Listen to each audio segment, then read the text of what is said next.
Hello everyone and welcome to our Circle and Salve Women. For today I'm going to talk about my article, Surrounded by a World of Innocence. And you know, it's interesting because I shared with you in my article how my husband had said this in the years that we have been together, maybe three, maybe at most four times, just reminding me what my father had told him, my papa, stating that I was book smart and yet I lacked understanding. And I really caught into that.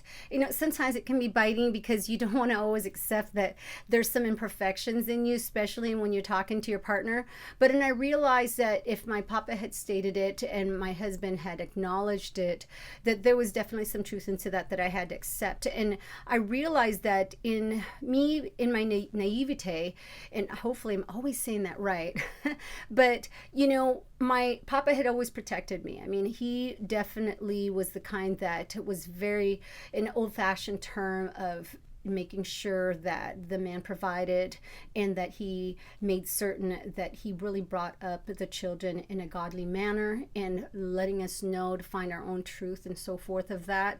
So for us, the music that we heard and listened to at home really had to do with just very peaceful ones. If it was anything that was anything questionable, didn't hear it, and just that protectiveness that came about even just with music. And so in life, I got when my husband was saying that, I really lacked understanding. I got that as in that there are times where you're so naive about the world that it's in your innocence where you become somewhat vulnerable. Right? And I've stated behind in my past articles where vulnerability can be a strength because there's that beautiful innocence about you.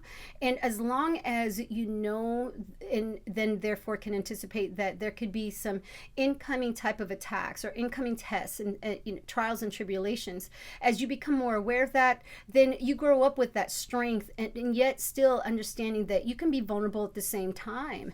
But there are things in life, though, that as you start to acquire knowledge, as you start to pick up on the world, some of the things you wish you never got to understand, because in the knowledge is great. Like, I know these things. I know music. I know, what this is to offer me. And yet when you start to really take down the understanding of it, it all of a sudden it's like, I wish I hadn't known this part. That understanding piece can be somewhat of a fear in you, knowing that you weren't ready for that you weren't ready to see that there can be some darkness in some light. And so I remember getting to dance with my friend Janine in 5th grade. I don't know if you recall, but I'd gone to several, elementary schools. And so I learned to walk over to her home in the mornings, and then we would walk to school together. And then after school, I would walk her home, and then I would walk home. And so it was really a comfort to her mom because she knew that at least her daughter had someone there until she was able to get home. And, I would maybe just 30 minutes would be enough for me.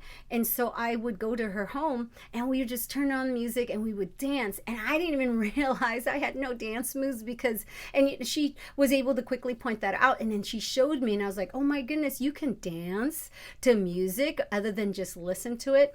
And so by 6th grade, I really had the love for music. I mean, to a point where till this day, I can still turn on music in my own room and dance away as if I'm having my own party in my mind. And that was always my joy, when my siblings, because I was the youngest, were out and about doing their thing. I could pop in some music back then in a tape deck or so. And so I could just go ahead and sometimes a record player and just go ahead and play that, and it would be so much fun, just to be in your own world of just creating whatever you wanted to believe, whatever knowledge that you had already acquired and that understanding of what you had already picked up. But it wasn't until my senior year, I mentioned like in junior high, by the time I got there, I learned how to take the bus, the public bus, other than the school buses. We had this wonderful bus driver named Channing, and he knew that if we missed the bus, being driven 45 minutes to a school, we would definitely not know how to get home. So since he drove the general public transportation, he would actually save us bus passes, and he would give this to us just enough time for us to get home. And so I knew I had to teach myself, because privately I knew that my papa wouldn't let me go to the dancers. I was too afraid to ask him. I was too afraid to get a no. And knowing that I was going to be good, just dancing, but do my part in being part of the music, is just one of those things, right? Where you are definitely in that saying of the Count de Monte Cristo movie, one of my favorite movies, where the priest says, I'm a priest but not a saint. That's how I felt. It's like, okay, there's goodness in me, but oh my goodness, I really want to go to this dance. And so I remember teaching myself how to ride the bus. I had to. I followed some 8th graders or so, and got on the bus to the downtown area, and then was able to find my way home. And I kid you not, I figured it out like by just watching other people, asking questions and so forth, and just secretly to myself, because I needed to have this action plan to make sure I'd make it to this dance. And then therefore my papa would then know that I was off to the public library and then coming home, so he would never have to worry. So there I was, going into the school dance and just having a party all to myself. Again, as my husband would know, I don't need a partner. I could have the music, and because I've learned to dance by myself, it's always been just the music and me alone. And of course, with the love of my life, my husband, if he was to dance, he knows that pretty much, just kind of posted, and just me having a good time with him. So with that said, by the time I was in high school, I thought that's what there all was about music. Until this was my senior year. I know this because I was a cheerleader at that time, and we had to go on a bus, and we shared a bus to a game with the football players. And I remember getting on the bus and hearing just this new music in my ear. And I'm trying to make sense of it without saying to anyone, like, whoa, where's this coming from? And I heard it, and so I'm like walking to the back, because out of my curiosity, I'm trying to make sense of, does this music really truly exist, because it's so new to me. And I hear one of my cheermates say, oh my goodness, I know all the words to this song. And I see her, she gives me this little glance, and we meet eyes, and I'm listening to her recite the words, and I am just at awe, because truly she was not lying. She definitely knew the words. And I just kind of sat there and did not want to really say much, because I think I was more enthralled than just listening.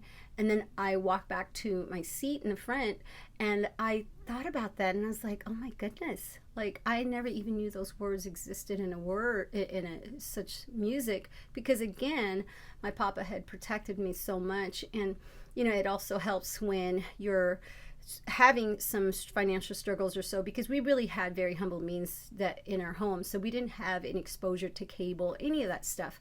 So for me, I had to just process that. And it wasn't until I was an adult and I was a mother, and I told my husband I bought that CD, and he was like, why all the CDs?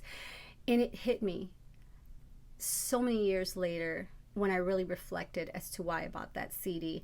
It wasn't that I was listening to, I probably listened to it like one time, and then I was like, this is so still not something that I want to really listen to. And it hit me that it kept me close to my cheermate, who I no longer see. And in fact, another cheermate and I, she had mentioned how she was worried because just kind of fell off the path. Just a wonderful person who had so much talent, got into the college university with very first time on the cheer team, and it was no surprise to me, just such a natural talent.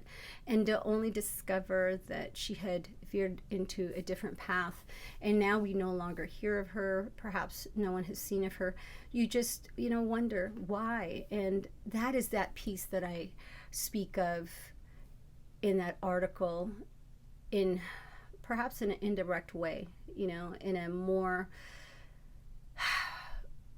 just, I guess, my way of always analogizing that in our innocence, we want to know so much, but then the more we understand of what we know, then the more we wish perhaps sometimes that we didn't get to really know it at all. And that is the piece that I think about the world, because as a middle school teacher, when you're surrounded by so much innocence, my own children, there are times where I have to say to myself, I know that you have to go through this in your own journey, experience it. And in my silence, I say nothing. It hurts me because I want to say, this is what could happen, this is what could happen, this is what could happen. And I feel as if I say that, that's what they're going to head toward. That's what they're going to be curious about. Knowing me, being young myself, it's like whenever, sometimes when, you would be told, this is something that's happening over here, you're curious, and then you regret it. I've like told one of my sons, it's like, when you look at something, there's nothing that you can do to take it away. It's like, it's that punishment of being able to see something you can't erase, being able to hear something that you cannot, all of a sudden you can erase out of memory and out of sight and out of just hearing, smelling, tasting, and feeling. And I now realize that in life we want to protect, and we're so surrounded by just a world of innocence.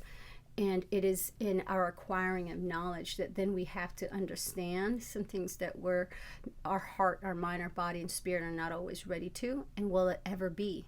Because even though I still have that CD, never had to listen to it. It just kept me close to my former cheermate. And I realize that now, just reminding me that you really just wish that we stayed in our innocence sometimes, and it's tough because you want to be able to dance, you want to be able to laugh without thinking about any concerns of any harm done. And yet you start to understand that there is that possibility. And so as much as you want to protect children, and no matter what, there's always going to be that piece in you that says, all I can do is hope and pray that they are safe at all times, because no matter what, their curiosity will drive them toward what it is that they're drawn to. It's part of our makeup. Each and every one of us are different, and we have to respect that. But you can only hope that they come out of it safe. And when I mean safe, is not just physically, right? In the mindset, what has entered. I once told my oldest child that you can walk through the devil's playground, but it doesn't mean you have to stay and play. And I remember reciting that and that coming out of my mouth. And I realized that every time in life we do that. We're curious, we see things, we are entertained, we are humored, and then some of us I see will stay and play. And unfortunately, sometimes when we stay and play, we don't get out, and we don't realize that we're in too deep, and then we all of a sudden find it very difficult to face ourselves in the midst of it all that perhaps we have gotten ourselves into. And then we know now that we are less innocent than we ever were when we walked into it. And so, that is my message for today, is we can all understand that we have this innocence about us, but we can also understand, and we must grasp the understanding that as we know more, we also start to understand more. And as we understand more, are we really willing to say that we wish we had known less, or do we want to continue to know more of some of the things that we're starting to really understand? And hopefully I'm conveying that in the means where your spirit is seeing it in a positivity, because as we grow older, we reflect on our actions. And I look back at all the many people that I've run into, my former friends and classmates, and just people who have made choices, and they will not speak of it, because they only want to speak of their light and not of their darkness. And you know what? We can't judge. We get that. There are things that my children do not know about, family that I know. I mean, because it's in my respect to keep that secrecy, and I know the truth always prevails, and it's in your silence. Again, going into that story of Maleficent, one of my favorite roles, it's not my favorite Disney role, is that sometimes you just have to remain silent and knowing that the truth will come out. But you hope that there's always going to be goodness, coming out of it, and that they will be unharmed. And if there are any innocence to be taken away, that though they may not be unscathed, that they will be better and stronger from it all. So in the words of my mother, God bless us all. No one's perfect. I definitely am not. We can all strive for excellence. And when we stumble, when we walk through the devil's playground, when we see things that we wish we hadn't seen, we can work it out and then ask ourselves, is that an example of what to be or what not to be? And then therefore, then we gain that strength within us to make the right decision. And whatever decision you make, that's who you decide to be, and you have to own that and live with that. And then therefore, you have to be able to face that at the very end of your path. And no one can really say anything else other than you doing you is you finding you, whoever you may be at the end to face. Have a great day, everyone. Thank you so much for listening, and I will see you next time.